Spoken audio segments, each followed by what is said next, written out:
নমস্কাৰ ছাত্ৰ-ছাত্ৰীক স্বাগতম জনাইছোঁ আছাম টিচি ইউটিউব চেনেললৈ।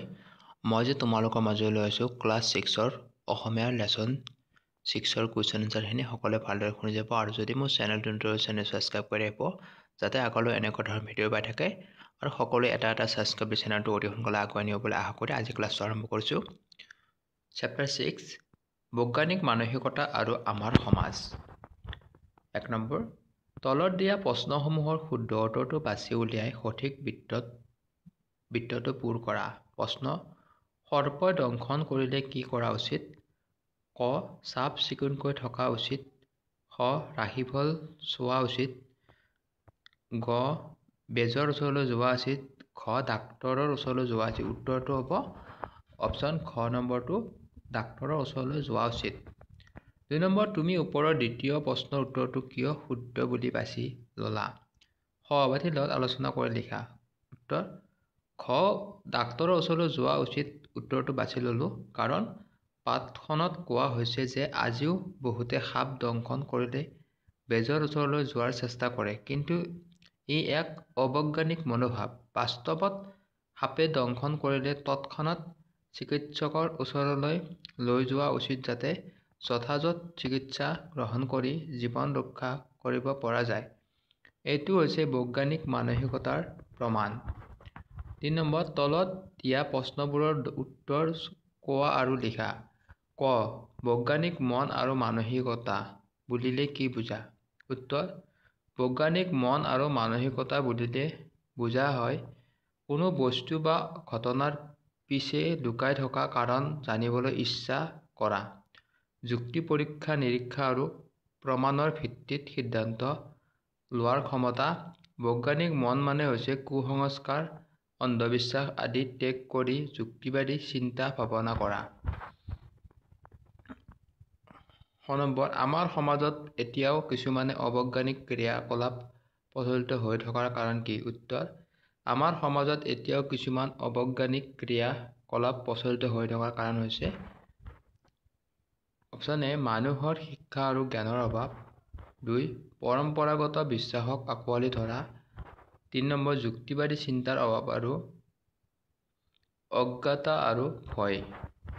গ নম্বৰ ভাল দিন বাৰ চাই কাম কৰা যুক্তিযুক্ততা আছেনে? উত্তৰ ভাল দিন বাৰ চাই কাম কৰা এটি কুসংস্কাৰ। ইয়াৰ বৈজ্ঞানিক ভিত্তি নাই কাৰণ সফলতা নিষ্ঠা, পৰিকল্পনা আৰু কাৰ্যক্ষমতাৰ ওপৰত নিৰ্ভৰ কৰে, দিন বাৰৰ ওপৰত নহয়।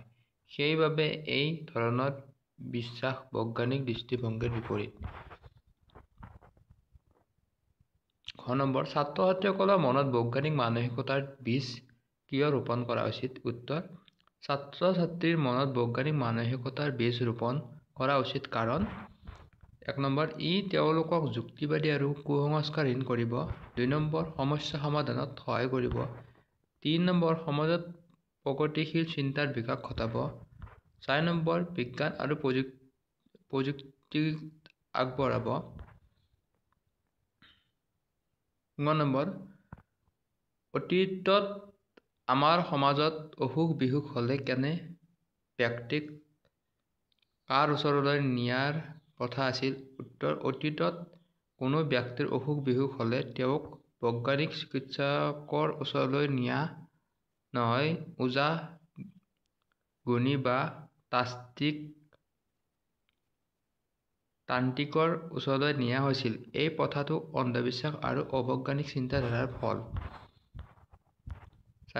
ঘ নম্বৰ ছাত্ৰ-ছাত্ৰীসকলৰ মনত বৈজ্ঞানিক আৰু মানসিকতাৰ বীজ ৰোপণ কৰা উচিত।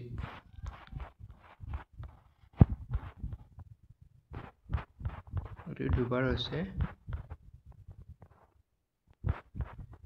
4 নম্বৰ তলত দিয়া প্ৰশ্নকেইটাৰ উত্তৰ আলোচনা কৰি কোৱা আৰু লিখা। ক নম্বৰ বাহিৰত ফুৰি চাকি অহা কাপোৰ কানিবোৰ পাকঘৰত সোমাবলৈ নিদিয়াৰ আঁৰত কি বৈজ্ঞানিক ভিত্তি লুকাই আছে? উত্তৰ এই বিশ্বাসটোৰ মূলতঃ কুসংস্কাৰ বুলি ধৰা হ'লেও ইয়াৰ আঁৰত এটা বৈজ্ঞানিক যুক্তি আছে। বাহিৰৰ কাপোৰত ধূলি-বালি, বেক্টেৰিয়া বা ৰোগ-বীজাণু থাকে যাৰ ফলত পাকঘৰত সোমালে খাদ্য-দ্ৰব্য দূষিত হোৱাৰ সম্ভাৱনা থাকে। সেয়েহে পৰিষ্কাৰ কাপোৰ পিন্ধি পাকঘৰত সোমাব লাগে। 6 নম্বৰ, বৈজ্ঞানিক মানসিকতাৰ গৰাকী হ'বলৈ শিক্ষিত হোৱাটো জৰুৰী নেকি? এজন মানুহ কেনেদৰে বৈজ্ঞানিক মানসিকতাৰ গৰাকী হ'ব পাৰে? এইটোৰ উত্তৰটো আছিল শিক্ষিত হোৱাৰ সহায় হ'লে কেৱল শিক্ষাই বৈজ্ঞানিক মানসিকতাৰ বিকাশ নকৰে। এজন মানুহে 1 নম্বৰ, যুক্তি প্ৰমাণৰ ভিত্তিত চিন্তা ভাৱনা কৰিলে। 2 নম্বৰ, অন্ধবিশ্বাস এৰিলে। 3 নম্বৰ, পৰীক্ষা নিৰীক্ষাৰ জৰিয়তে সিদ্ধান্ত ল'লে তেওঁ বৈজ্ঞানিক মানসিকতাৰ গৰাকী হ'ব পাৰে।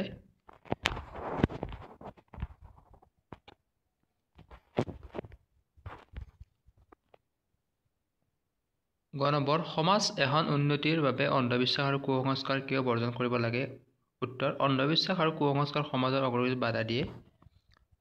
এইবোৰ 1 নম্বৰ, যুক্তিবাদী চিন্তাৰ বিকাশ আঁতৰায়। 2 নম্বৰ, মানুহৰ অজ্ঞ আৰু ভয়ত ৰাখে।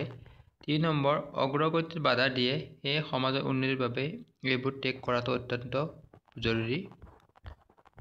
তলত ক অংশৰ শব্দবোৰ খ অংশৰ অৰ্থৰ সৈতে মিলোৱা হ'ল।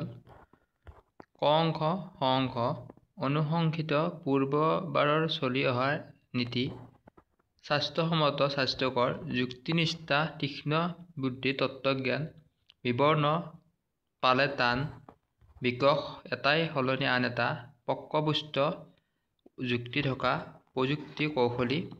আজি ক্লাছত ইমানখিনি যে নেক্সট আৰু বাকী লেচনৰ কুৱেশ্যন আনচাৰ দিম। ইয়াৰ আগত আৰু 5টা লেচনৰ কুৱেশ্যন এনচাৰ যদি চোৱা নাই চাই ল'ব। সকলোৱে মিলি চেনেলটো আগুৱাই নিব বুলি আশা কৰি ইমান নমস্কাৰ।